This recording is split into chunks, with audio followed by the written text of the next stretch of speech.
Penggunaan dana desa untuk ketahanan pangan perlu dilakukan melalui pendekatan pemberdayaan masyarakat agar masyarakat desa memiliki kemampuan yang cukup dalam memenuhi kebutuhan pangan di desa secara mandiri.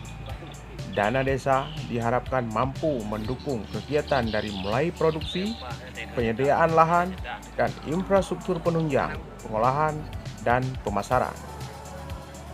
Strategi penguatan ketahanan pangan harus berawal dari kebutuhan masyarakat. Semua harus bersinergi, baik di pusat maupun daerah, agar dapat terwujud pola kolaborasi hulu dan hilir. Penggunaan dana desa untuk ketahanan pangan perlu dipastikan berjalan dengan efektif. Jadikan desa sebagai lumbung pangan, maka kemandirian pangan nasional dapat tercapai.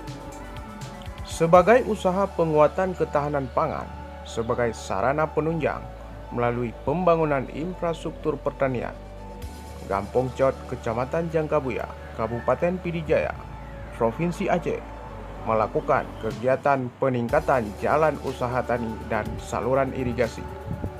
Hal ini bertujuan agar masyarakat petani menjadi lebih mudah dalam melakukan akses terhadap lokasi pertanian. Di samping kebutuhan utama ketercukupan air untuk sawah petani tercukupi. Sampai saat ini, progres kegiatan terus berjalan sampai dengan infrastruktur pertanian siap untuk dimanfaatkan oleh para petani di sana. Dan segala harapan terbaik selalu untuk desa dan para petani yang telah menjadi penopang pangan nasional. Mereka berusaha memberikan ketercukupan gizi nasional untuk kita semua. Dan semoga Gampong Cot sukses melaksanakan program ketahanan pangan dana desa tahun 2022.